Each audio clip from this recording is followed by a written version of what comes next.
I never believed in family curses until I walked the grounds of the Butcher farmhouse. It's a modest ruin now, swallowed by brambles and wild oats, surrounded by fields that seem to sigh under their own weight. The air here always feels colder than the rest of Dunn County, even in the peak of August. The locals, those few who still remember, call it Butcher's Hollow, not because of the family name, but because of what was done to bodies here, and how they were sold.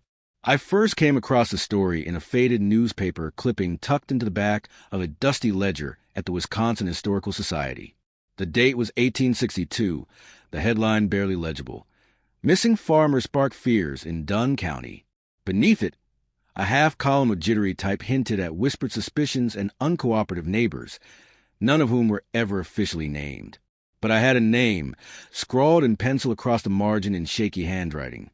Butcher family. Watch the meat. That was enough. Over the next several months, I unearthed fragments, court records without convictions, eyewitness accounts redacted into meaninglessness, a deputy suicide note that ended with the words, "There was a hand in the trough, a human hand." That line kept me awake for weeks. But it wasn't until I visited the land itself that the full weight of the horror settled into my bones. I arrived in Dunn County under the guise of researching Civil War-era agricultural practices. A safe, scholarly lie. The moment I mentioned the butchers, the tone shifted. Some played dumb. Others crossed themselves. One elderly woman, with cloudy eyes and hands that trembled as she sliced apples for a pie, whispered, "You don't go asking about them. That's how they find you." I asked anyway. The Butcher family settled the land in 1854, father, mother, and 3 grown sons. No one knows where they came from, but their money was old and plentiful. They purchased 200 acres and built the farmhouse with their own hands. Local stories say it went up fast, too fast for a crew that small. People would hear hammers into the night and wake to find entire structures where there had been only dirt the day before. By the end of the first year, the Butcher farm was the most prosperous in the county. Livestock never wandered, crops never failed. They kept to themselves, yet their meat was always sold at market, cheap, fresh, and always abundant. Too abundant. The first disappearance was a trapper named Emile Foy. Went out hunting, never came back. Then the cobbler's wife. A pair of brothers from Menominee. A preacher and his wagon. Always travelers. Always untraceable, always last seen headed west past the Butcher land. The authorities sent riders, then search parties. Nothing but rustling fields and the sullen stares of the butcher men, chopping wood or dragging carcasses into their great barn. No evidence, no bodies, just silence and a thick, nauseating smell of meat that never quite faded from the soil. A former sheriff, last name Peters, tried to launch an investigation. What's left of his journal is buried in the courthouse archives, soaked in mold and bile, but his last entry is legible. The Smokehouse has hooks for giants, not hogs. Something screams at night, but it's no animal I know. I think I saw a face nailed to the cellar wall. Peters disappeared the next day. They said he drank himself to death. The bottle was still in his hand, but his insides are gone, scooped out like melon flesh. A suicide, they said. It was easier that way. What makes this story worse, more damning than most rural legends, is the consistency. I found references in forgotten sermons, in the panic letters of a Union soldier writing home about dark whispers from the North Woods. A farmer's daughter wrote in her diary that she saw a naked man sprinting across the butcher fields, his skin peeled like bark from a tree. She drew it. I wish she hadn't. The farmhouse is still there, or what remains of it. I stood at the threshold last fall. The door was gone. The roof collapsed inward like the house had been punched in the gut. But the cellar door, iron-bound and rusted, remained intact. No vegetation grew near it. Not even moss. I didn't go down. I wanted to. God knows I brought lights, gear, a whole team on standby. But the moment I touched the handle, I heard breathing. Not mine. Not wind. Something patient. Something that exhaled in rhythm with my pulse. I turned and walked away. A coward, perhaps, or just not ready. But I've returned. And this time, I'm prepared to tell you everything I've learned about the Butcher family. Their rise, their crimes, their disappearance. and what waits beneath their land. This is not a ghost story. It's worse.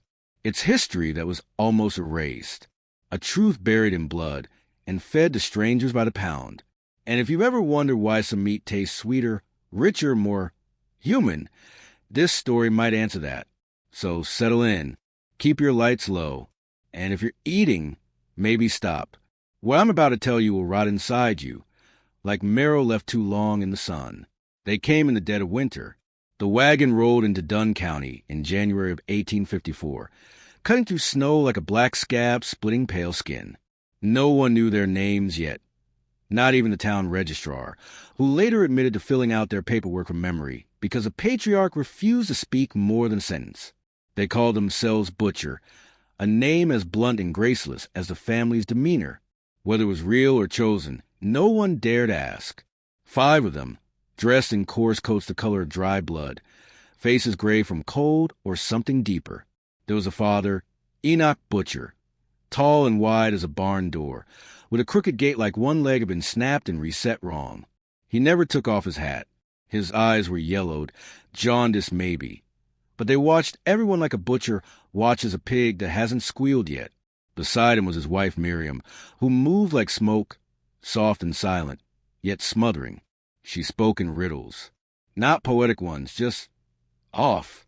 If someone asked her how long the journey took, she'd say, "Long enough to forget who we were." Her hands were always hidden, tucked in side sleeves, and some said they were bandaged from wrist to fingertip. Then came the sons Thaddeus, Eli, and Jonah, grown men but pale and quiet, like they'd lived underground. They didn't laugh or yell or spit like the other boys in town. They just watched, always together, always looming behind their parents like shadows too stubborn to disappear. When they did speak, it was to each other, in a strange cadence, a mix of English and something else no one could place. They bought 200 acres with coin. No loans, no questions. Land that had been untouched since the Chippewas seeded it. The fields were overgrown, the soil untested, but they cleared it in weeks. Trees felled, stumps dug, barn framed by hand before the spring thaw. Locals joked that the butchers must have made a deal with the devil to work that fast. No one laughed when Enoch said he got the worst end of the deal. The farmhouse was unlike anything around it. No porch, no decorative flourishes, just a long, lean rectangle of blackened timber. The roof slanted at an unnatural angle, as though it were perpetually collapsing.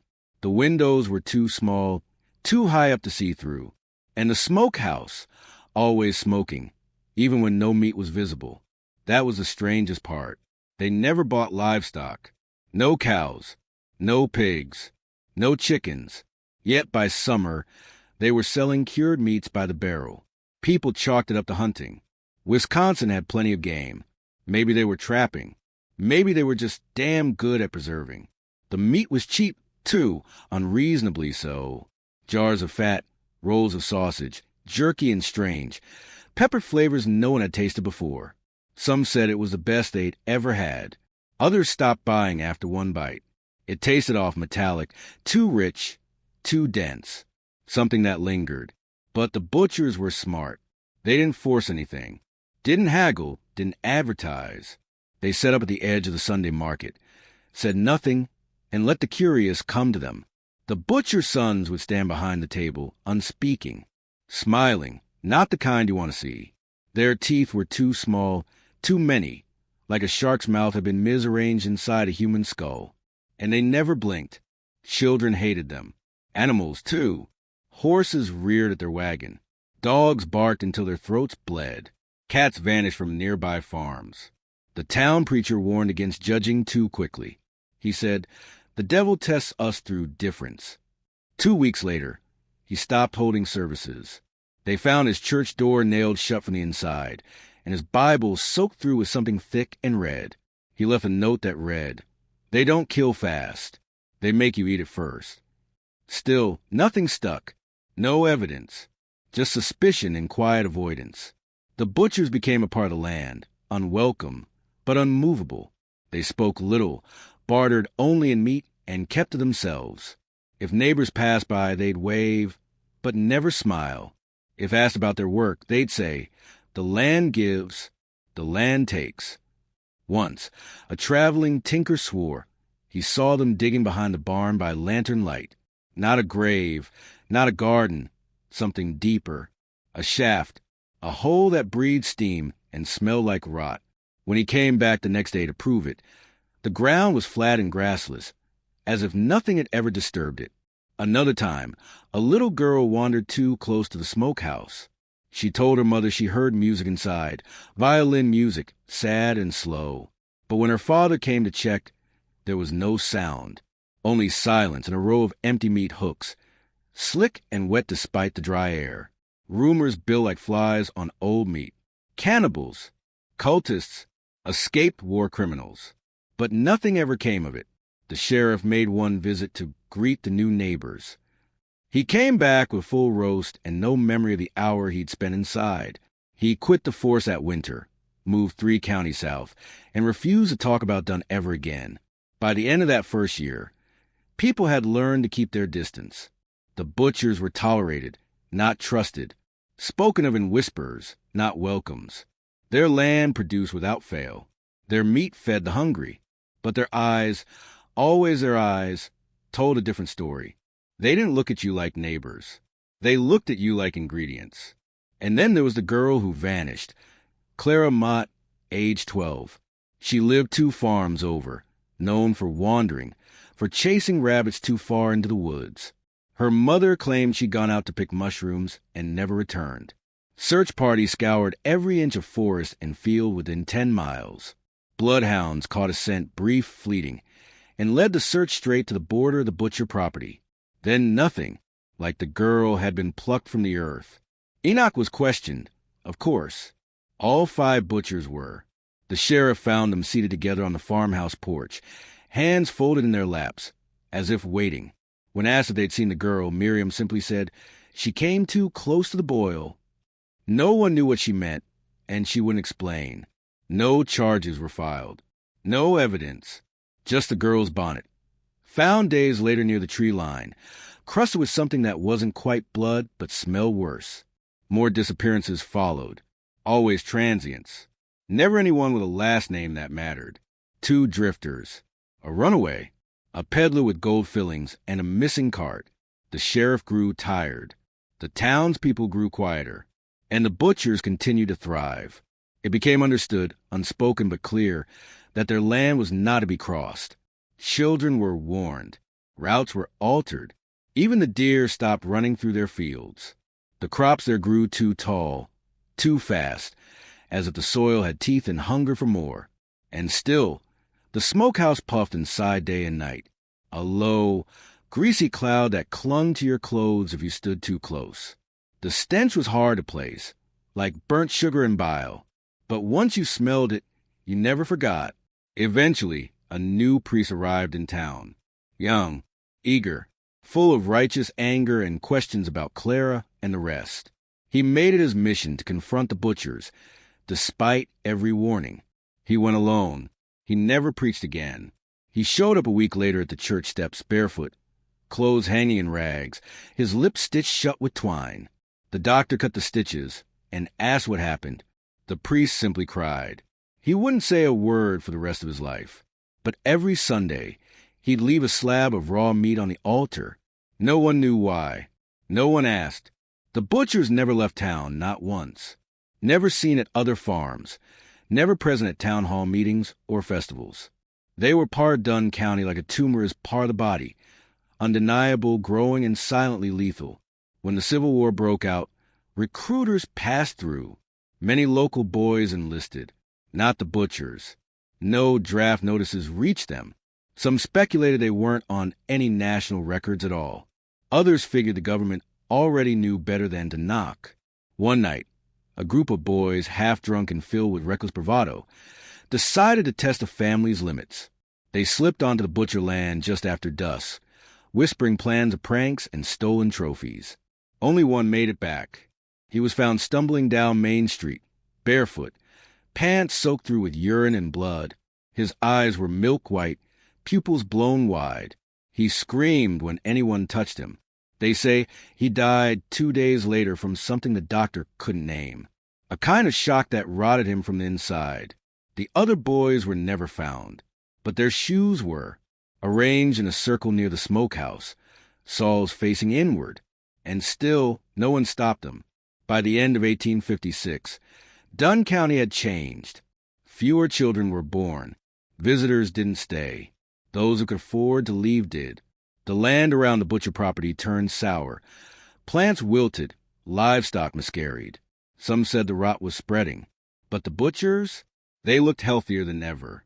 Fat, strong, smiling, always smiling. Like something behind their eyes was feeding and growing. And the worst part? No one did anything. Not really. Because the meat was cheap, and times were hard. Because in the end, people will swallow anything, as long as it fills their bellies. Disappearance had a different weight back then. In 1861, people vanished for all kinds of reasons: war, wilderness, wanderlust. A man could step outside for firewood and fall into a frozen creek. A child could chase a stray goat into the trees and be swallowed by the forest. Life was fragile. Vanishing was part of the frontier price. But not like this. Not this many. Not this quietly. The records are sparse, fragmented by time and disinterest, but I've stitched together a map of silence. Between 1855 and 1860, 17 people disappeared within 10 miles of the butcher property. None were related. Few were even locals. And every single one of them passed within a mile of the butcher land before they were never seen again. Let me tell you about a few. Harold Finch, age 46, traveling tinsmith. He kept a ledger, meticulous, detailed, listing every transaction, every town he visited, every night he paid for a room. His last entry, dated June 9th, 1857, reads simply, "Stopped to ask directions at farm. Strange folks. Gave me jerky." That piece of jerky is pinned in the ledger, still sealed in wax paper. I've seen it. It's black as tar now and slick to the touch. The ledger was found in a ravine near the butcher fields, along with Finch's mule cart. No mule. No Harold. Ruth and Abel Rourke, newlyweds, last seen boarding a stage headed west toward Dakota Territory. A thunderstorm rolled in, washing out part of the road. Witnesses claim the driver took an alternate route through Dunn County. The stage arrived. The driver did not, nor the Rourkes. Their luggage was discovered 2 weeks later, waterlogged and stripped of anything edible. Their wedding photo was still intact. Ruth in a white bonnet, Abel with his arm protectively around her. The glass over the image had been cracked clean down the middle, right between their faces. No bones, no blood, just gone. Tommy Kell, age 9, the last known local to vanish. He was a red-headed boy with a gap-toothed smile and a pet frog he kept in his pocket. Went missing in 1859 after an argument with his mother. She said he shouted, "I'll run off and join the meat men." She thought it was just a child's threat, until they found his frog the next morning, skinned and strung up on a clothesline. No one saw Tommy again. I spent months tracing these people, these names that had been left behind like debris. The patterns were too precise to ignore. They all passed near the butcher land. Many were strangers. All were alone. There's a term hunters use, quiet woods. It describes a sudden hush that falls before a predator strikes. No birdsong, no rustle, just stillness, unnatural and suffocating. That's how people described walking past the butcher farm. One letter, written by a woman named Margaret Voss in 1860, describes her walk along the outer edge of their property. It was as if the wind itself refused to cross their land. I could hear my own breath far too loud, like I was walking underwater. Then I saw one of the sons, Jonah, I believe, standing in the corn rows. He wasn't moving, just watching. I waved. He didn't. He opened his mouth wide. Too wide. Wider than should be possible. I ran. No one believed her. Of course. She was labeled hysterical. Moved out east and died institutionalized. But her account matches nearly a dozen others I found buried in personal journals, scrawled in Bibles, etched into barn doors. All variations of the same unease. And then there's the smoke. Multiple accounts describe it. Thick, oily plumes that rose from the butcher's smokehouse, even when there was no fire. Sometimes it was black, sometimes greenish, always choking, always smelling of burnt hair and old pennies. A sheriff's deputy reported it in 1858, like a battlefield after cannon, sweet and rotten at once. I can still feel in my throat. He hanged himself that winter in the jailhouse, used his own belt, left a note that read, "The meat smiled at me." I interviewed descendants of some of the vanished. Few had anything substantial. Most didn't even know they were related to a disappearance until I showed them the papers. It's as if the town conspired to forget. Perhaps they had to. Perhaps remembering invited attention. One thing that stood out, though, was how people spoke of the land around the butchers. Dead soil, they said. Animals avoid it. It doesn't rot right. One farmer swore that when he tried to burn brush near their western fence line, the fire turned blue and wouldn't spread. Another said his cows miscarried every time they grazed too close. And always that quiet. That terrible, pregnant quiet. The butchers, meanwhile, never changed, never aged, never sick. Enoch was still hauling hog carcasses in his 60s like a man half his age. The sons never grew gaunt or pale in winter, even when others starved. They never buried anyone. No funerals. No grief, as if they'd found a way to cheat death by consuming it. The truth is, Dunn County was never the same after they arrived. People left. Birth rates dropped. Churches emptied. Butcher's meat made its way into every household, at least once. It was too cheap not to. And always, the disappearances continued. Not in bursts, not in panic, just slow, steady attrition. Like erosion. Like being eaten one piece at a time. I believe the butchers fed more than just hunger. They fed the land. Or perhaps it fed them. Either way, they chose their meals carefully. Drifters, orphans, strangers, people who wouldn't be missed. The town looked the other way, not out of ignorance, but necessity, because in times of scarcity, silence becomes survival. But some heard the screams, some smelled the truth, and some of them, I fear, never left the table. You can learn a lot from a taste. Meat tells stories. Texture, fat, the way it yields beneath the teeth. It all whispers of what the animal endured, what it ate, how it died. Good butchers know this. The butchers knew it too, and they twisted it into something monstrous. The first reports came as compliments. "Best sausage I've ever had," said the widow Elkins, who bought 5 links for a single coin and served them to her children. "So tender," said Mr. Hobbs, the schoolteacher, chewing slowly with a puzzled look.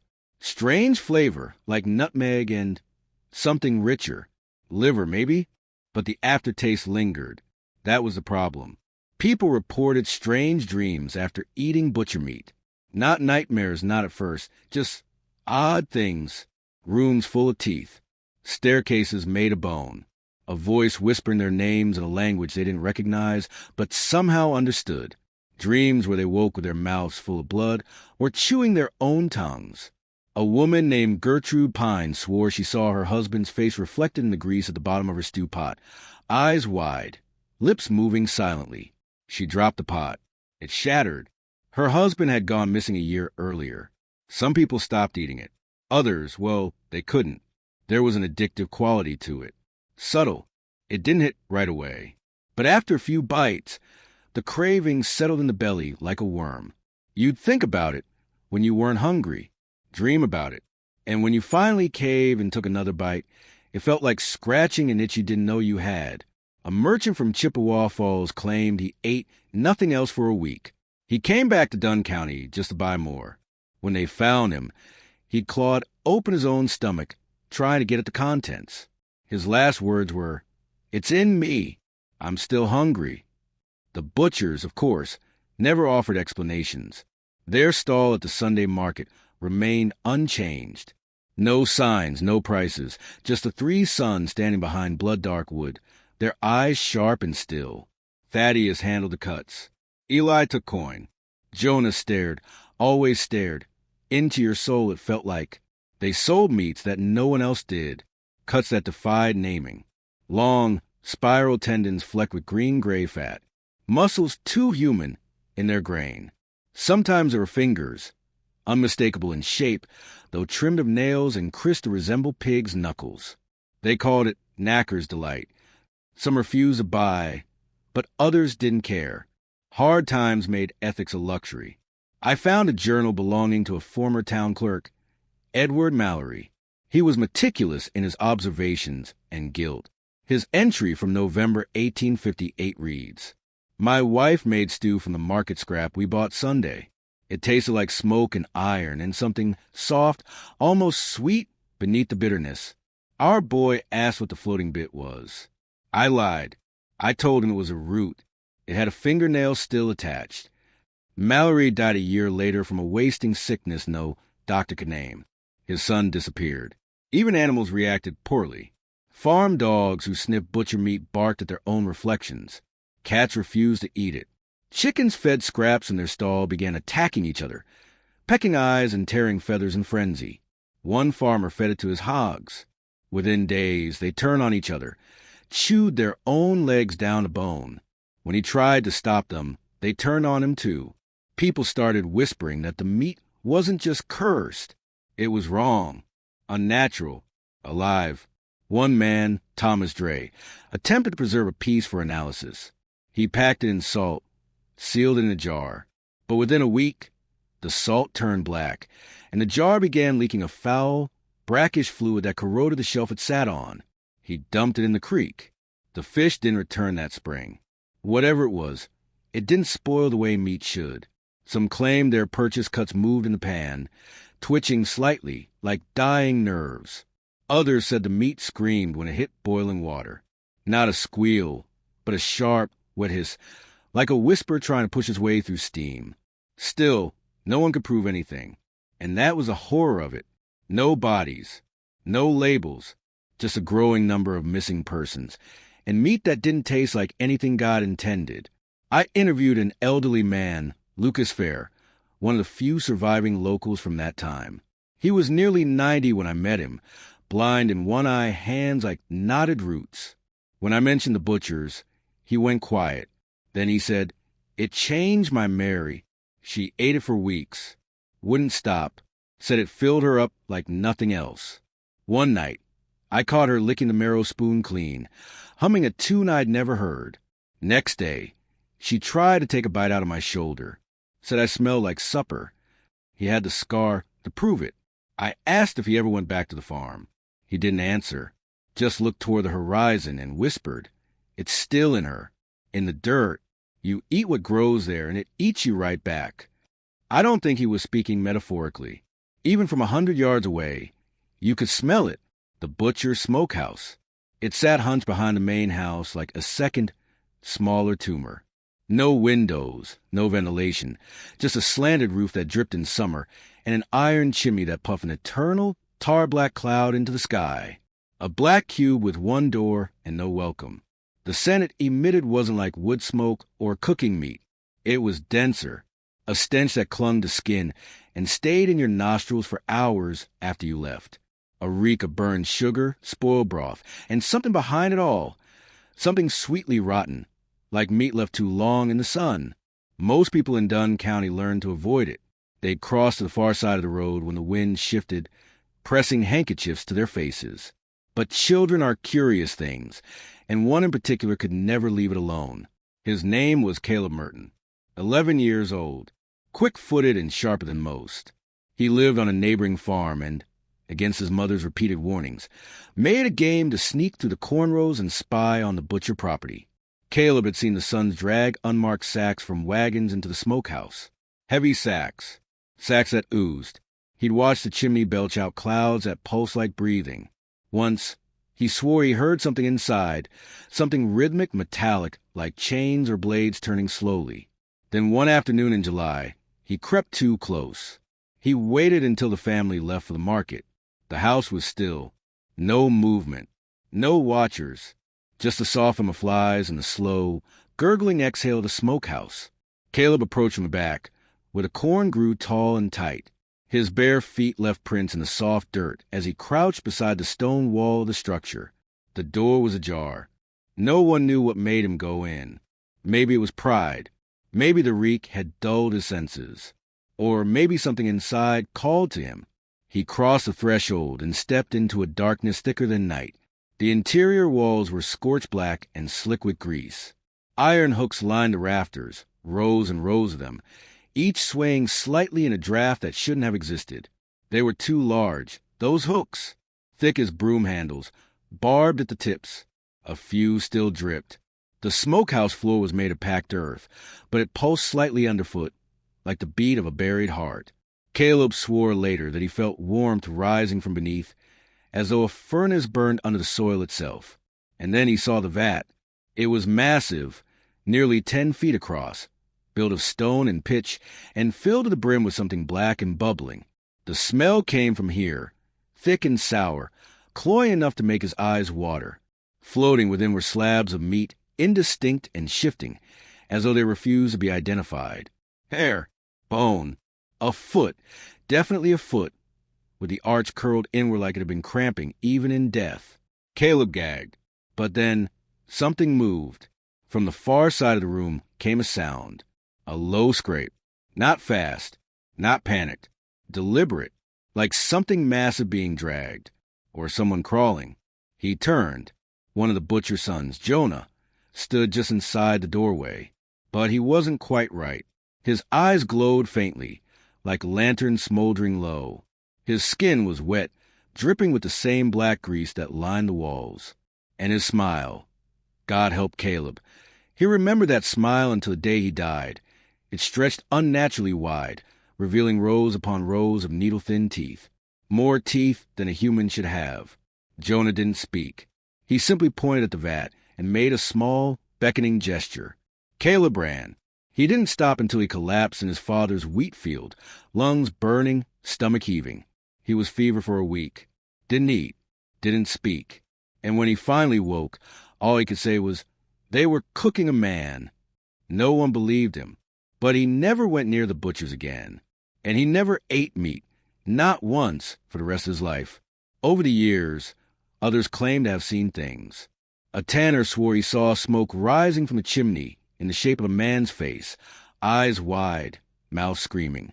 A girl picking berries near the property line heard soft sobbing from inside. One boy dared his friend to touch the smokehouse door. The second boy's hand came away blistered and covered in gray as that smelled like singed hair. But there were never any inspections. The butchers paid their dues, stayed silent, kept to themselves. And so the smokehouse was allowed to remain. Even after the family vanished, it stood, intact and reeking. Decades later, when the county sent a demolition crew to clear the property, they brought sledgehammers and crowbars. But when they tried to tear down the smokehouse, none of their tools worked. Not one. Hammers bounced. Saws snapped.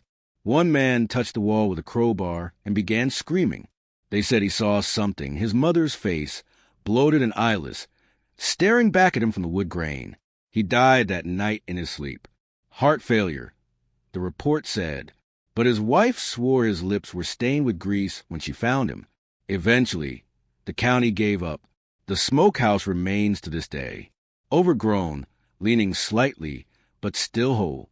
No animals go near it. The wind avoids it. And when you step too close, the scent returns, subtle at first, then thick and cloying. It clings to your clothes. It lingers on your tongue. No one dares enter, because something in there remembers the taste of people, and it's still hungry. Sheriff Abram Holt wasn't the kind of man who spooked easy. He'd served in the Black Hawk War, buried 2 sons of fever, and once stared down a drunk with a flintlock pressed between his eyes. He'd seen blood, madness, and a hollow thing's grief can make a man. But the Butcher family unsettled him in ways he couldn't name. For months, he'd ignored the rumors. Disappearances weren't uncommon on the frontier. People wandered. Rivers pulled bodies under. Wolves left no bones. But then came the pattern. Too many gone, too many whispers, all orbiting the same patch of land. The final straw was a letter from a schoolteacher named Mabel Bickford. She wasn't prone to panic, but her note was frantic, the handwriting jagged. I heard the screams, Sheriff, late at night, coming from beneath the butcher barn. Not animal, not human either. Something in between. Please come. He arrived 2 days later. The butcher property looked the same as always. Quiet, smoke curling from the back, fields too green for the season. He rode in just after dawn, revolver at his side, badge glinting like a warning. No warrant, no backup, just a growing sense of dread pressing into his chest. Enoch Butcher met him at the gate. The old man stood still, arms folded, face calm. Too calm. His sons appear behind him like shadows stepping free of a tree line, silent, unsmiling. Miriam wasn't there. She never was, not when outsiders came. "I've come to ask some questions," Holt said, voice even. Enoch tilted his head. Questions rarely lead to comfort. Miss Bickford heard screaming. Wind can sound like a great many things. There's been disappearances. Too many. People are like water, Sheriff. They flow where they're pulled. It wasn't a threat. Not outright. But there was something in the way the old man said it that made Holt's stomach twist. He pushed past him without waiting for permission. The farmhouse was immaculate. Too clean. The floors gleamed. The air smelled faintly of cinnamon and antiseptic. No dust. No flies. Not even the usual farm clutter. No boots by the door, no coats, no children's toys. Just silence and that slow, low hum, like a tune remembered only by the walls. Upstairs, the bedrooms were bare. No linens, no clothes. The beds didn't look slept in. The closets were empty, save for deep gouges in the wood, as though something had been dragged out, resisting. Downstairs, he found the cellar door locked. Enoch didn't stop him, just watched. Holt pried it open with his boot and descended into darkness, his lantern casting flickering shadows that danced like mocking hands. The air was wet and sour, thick with mildew and something underneath, faintly metallic, like old blood. The basement was lined with shelves, all filled with jars. Not food, not preserves, but things, organs, eyes floating in murky brine. Strings of tendons curled like ribbon candy. Jars labeled in a language he didn't recognize. Marks that shifted when he stared too long. One shelf held only tongues, each pierced through with a rusted nail. His hand trembled as he turned. And then he saw the door. It was smaller, tucked behind a shelf, iron-bound, embedded in stone. Something scraped behind it. Slow, deliberate. Something wet. He didn't open it. Instead, he backed out. Slowly, carefully. Upstairs, the butcher sons were waiting. They hadn't moved, but their heads were tilted now, listening. Their eyes shone faintly in the lantern light. Their mouths twitched with something like anticipation. "You keep strange things," Holt said, voice tighter now. "We preserve what matters," said Thaddeus. "What's behind that door?" Eli spoke for the first time. "What feeds us?" Holt's hand twitched toward his revolver. Jonah grinned, teeth like ivory needles. The sheriff left. He didn't run. That would have been worse. He walked his horse, mounted without speaking, and rode back to town with his jaw clenched and bile rising in his throat. He wrote a report that night. A full account, names, dates, descriptions of what he'd seen. He sealed it in an envelope and tucked it beneath a loose floorboard in the jailhouse. The next morning, he told his deputy to gather a posse. "We'll go in armed," he said. No more warnings. But they never made it back. The next day, the jailhouse was empty. No sign of Holt. The cell doors were still locked. His coffee half finished. But his badge was found nailed to the front door, dead center, through a slice of smoked meat. People whispered it looked like a piece of his cheek. No posse ever formed. No one else volunteered. Miss Bickford left town the same week, her voice never fully returning, and the report, what little survived, was burned in a courthouse fire 2 years later. All that remains is a single line from Holt's personal journal, recovered much later. There was a hand in the trough, a human hand, still moving. He was used to strange dinners. Reverend Silas Gray had dined with trappers who ate bear marrow with their hands, with widows who insisted their dead husbands still sat at the table. He believed breaking bread with someone revealed more than a sermon ever could, which is why, in the autumn of 1859, when he was invited to supper at the Butcher residence, he accepted It had been Enoch himself who extended the invitation after Sunday market, where Silas had complimented the cut of pork being sold. "We don't get many visitors," Enoch said, eyes unreadable beneath the brim of his hat. "But those who sit at our table leave with full bellies." Silas smiled politely. "Hospitality is a virtue." Enoch's reply was a whisper. "So is hunger." He should have walked away then. Should have ignored the way Jonah Butcher stared at him without blinking, or how Miriam, nearby, kept humming a tuneless lullaby to a jar of preserved meat.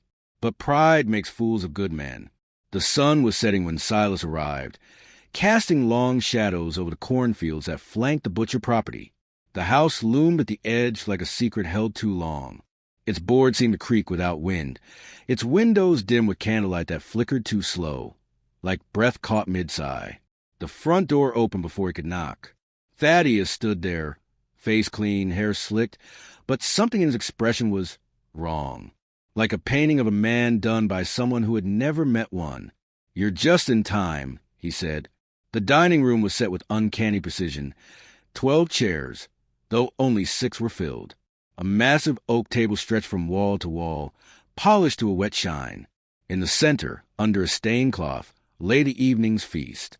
Reverend Gray took a seat beside Miriam, whose skin smelled faintly of cloves and vinegar. Across from him sat Jonah, smiling faintly. Enoch sat at the head. The other chairs were filled by shadows, literally, guests who never moved, who wore wide-brimmed hats pulled low and didn't seem to breathe. Silas assumed they were kin, or neighbors. He never saw their eyes. No one spoke as the dishes were uncovered. A roast, massive, glistening, dark as night, and marble with greenish veins. Stew, thick and brown, with chunks that floated like silent accusations. Sausages, curled like worms on silver platters, glistening with fat. Bread, oddly red in hue, with a crust that cracked like bone. Silas bowed his head to pray, but when he opened his eyes, everyone was already eating. And the sounds weren't right. Not chewing.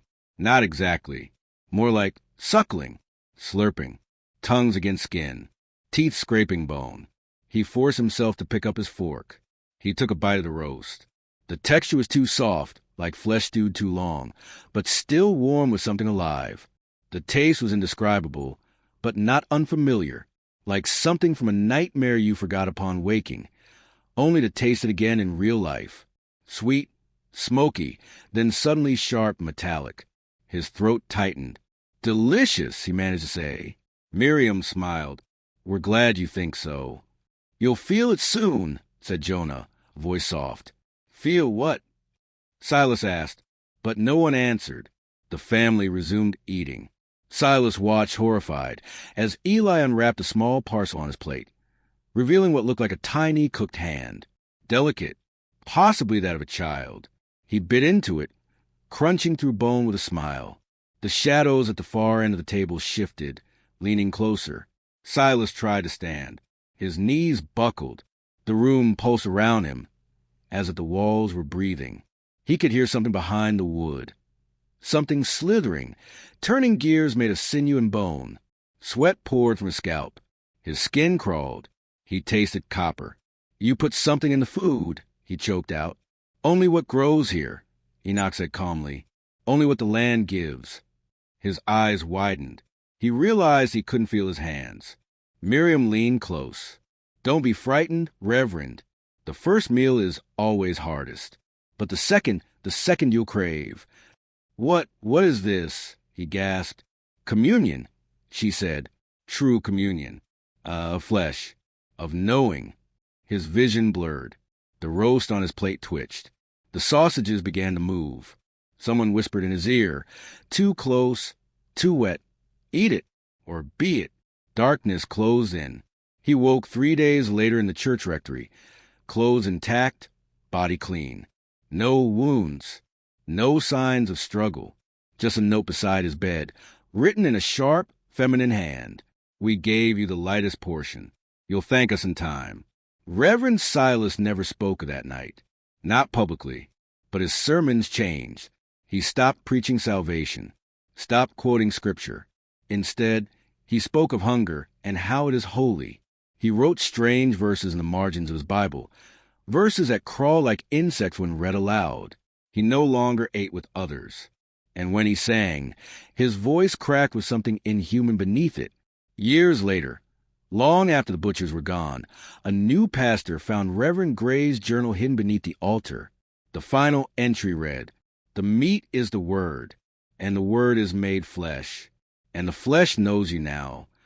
I found the first diary beneath a loose board in what was once the Butcher family's sitting room. The house was a skeleton by then, caved in at the roof, windows shattered, vines strangling every inch. But the floor, oddly, was solid, as though the rot feared what was buried beneath it. My foot struck something hollow while I walked the room with my recorder running. I knelt, pried at the board, and there it was, a leather-bound journal, curled by time but still legible. Beneath it, more volumes, all bound in the same dark hide, arranged neatly, 12 in total. Each was written in a different hand. Each detailed a part of the Butcher legacy. They weren't diaries in the traditional sense. They were confessions. The first volume belonged to Miriam. "We came not to farm but to feed," she wrote. "The land calls us. It always has. Enoch hears it more clearly than I. The boys, they were born with its voice already inside. They do not cry. They sing." She described rituals held under the house. Cuttings and boilings, songs hummed in tongues not spoken aloud since the soil was first turned. The land, she claimed, was never truly empty. Something slumbered in the dark beneath it. Something ancient. Hungry. It stirs when fed. It rewards us with fat soil, long life, and the meat. It makes the meat divine. The second book belonged to Thaddeus. His writing was harsher, the language clipped and military. "I've never tasted animal flesh," he began. "Not since I was old enough to chew. Father said beasts don't nourish us. Only man, only the willing, or the wandering." He detailed how they lured transients, offering shelter, water, a warm bed, and how the victims never screamed once the meat began to boil. Something in the broth calmed them, lulled them, until they sank into silence. Eli's entries were artistic, poetic, even. He described the body as symphony, the ribs like harps, tendons like violin strings, marrow as bass line. He wrote of slicing flesh like a lover's caress. One entry stood out, scrawled in ink that looked dark brown. "Tonight we ate a girl who sang in her sleep. We kept her tongue. I wear it around my wrist. It still twitches when I pray. I kept reading. I shouldn't have. Volume after volume, each darker than the last. One revealed the location of a second cellar, even deeper than the first, a place where the meat whispers back. Another described the smokehouse as a womb, its stone oven a mouth, its chimney a throat to something beneath the farm that was no longer sleeping. Then came Jonah's diary. His script was more angular, jittery, like it had been carved instead of written. His thoughts spiraled. Nonsense phrases bled into scripture. But one entry chilled me most. "We are not alone. Never were. They walk among you now. The flesh we consumed, it consumed back. It waits in our marrow. We are the seed, and the field is ready." He wrote of others, families across the Midwest, butchers in name or in practice, spread thin like spores, all feeding, all preparing. The final entry was undated, a postscript, perhaps. "Someone will find this. You, maybe, and you'll think you're uncovering secrets. But the secret is you. We fed strangers for years. You ate. Your ancestors ate. The land remembers. The hunger is in you now." I replaced the diaries. I didn't want to. I wanted to burn them, to bury them. But something told me not to. Maybe it was the voice I heard as I sealed the floor again, a whisper just behind my left ear, saying, "Thank you." Maybe it was the heat that lingered on my hands, or the dreams that followed that night, of hooks, of boiling vats, of a table that stretched across an entire world, and me, seated at the center. Either way, I left the house before sundown. I didn't look back, but I knew this wasn't over, because the ground still felt warm, and somewhere beneath it, something was stirring. Next, I'll write Section 9. The escapee, she ran to the corn at midnight, in a feverish and frantic tone. Prompt, write the escapee. She ran to the corn at midnight in a feverish and frantic tone, staying true to the story's atmosphere, pacing, and character perspective. Ensure the writing style aligns with the horror narrative's tone. Ensure the word count is 1,000 words. Section 9. The Escapee. She ran to the corn at midnight. Word count, 1,000. Tone, feverish and frantic. She came out of the corn like something born wrong. Naked, bleeding, wild-eyed. Her skin was streaked with dirt and smoke, and her breath came in high, bird-like gasps. Her name was Lena Caro, age 17, missing for 3 weeks. Last seen, hitching a ride west. The driver dropped her off at a fork in the road. She was supposed to catch the next coach in Dunn County. She never made it, until she stumbled into a homestead at the edge of town, screaming. The woman who found her said Lena was muttering nonsense, clutching at her belly and whispering, "It's still inside me. Don't let it hatch." The doctor sedated her, washed her down. He said her feet were torn open, covered in welts, as if she'd been walking for days without stopping. Her back bore dozens of thin scars, scalpel fine, fresh, surgical, ritualistic. They called the sheriff. Lena didn't speak at first, not in words that made sense. She would sob and hum, chew her fingers raw, claw at the blankets like they were crawling with insects. When she finally calmed, her voice was flat, mechanical. Dead. She told them what happened. She'd knocked on the butcher door seeking shelter from the rain. Miriam answered, smiled, invited her in. "We'd taken wanderers," she said. "The road eats so many." They gave her broth, thick, sweet, comforting. It filled her belly and fogged her mind. She remembers laughing, then sleeping, then waking up strapped to a table, her arms and legs bound with ropes that weren't rope at all. Something fibrous, pulsing, vein. The room was round, wet, a cellar, deeper than any she'd ever seen. The walls were covered in hooks, and on each hook something hung. Pieces, legs, torsos, faces, all missing something, all twitching slightly. The butcher's son stood above her, chanting in voices that weren't theirs. Their mouths moved, but the sound came from somewhere else, low, like from under the ground. Enoch stood at her feet, holding a cleaver the size of a man's arm. He was smiling. Miriam whispered in her ear, "You'll feed generations." They weren't going to kill her. Not yet. They were going to carve her slowly, piece by piece. Keep her alive. Keep her meat fresh. Like livestock. Lena said she prayed for death. Instead, she got fire. Someone had knocked over a lantern in the barn above. It fell through the floorboards. Flames rushed in like breath. Screams echoed around her, not hers. Other voices. Dozens. Maybe hundreds. Faces appeared in the smoke. Some skeletal, others bloated, all wailing. The ropes loosened.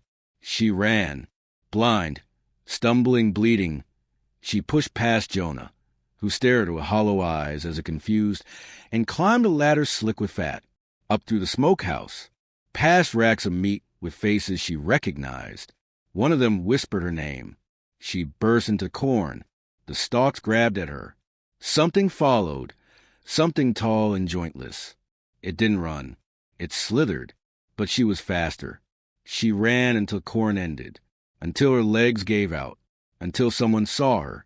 The sheriff wanted to go back to the farm that night, but when they returned, it was empty. The house was there. The barn was scorched. The smokehouse door stood open, but there was no one inside. No butchers. No bodies. Just the smell of cooked meat and the sound of something distant, still breathing in the dirt. They searched for hours. Found nothing. Lena left town the next day. She wouldn't talk again. Not to reporters. Not to family. She never married. Never ate meat again. She lived to be 74, thin as bone, mumbling scripture that never quite matched the Bible. In her attic, after her death, they found a box of drawings. Each showed the butcher table and her face upon it, always awake, always watching.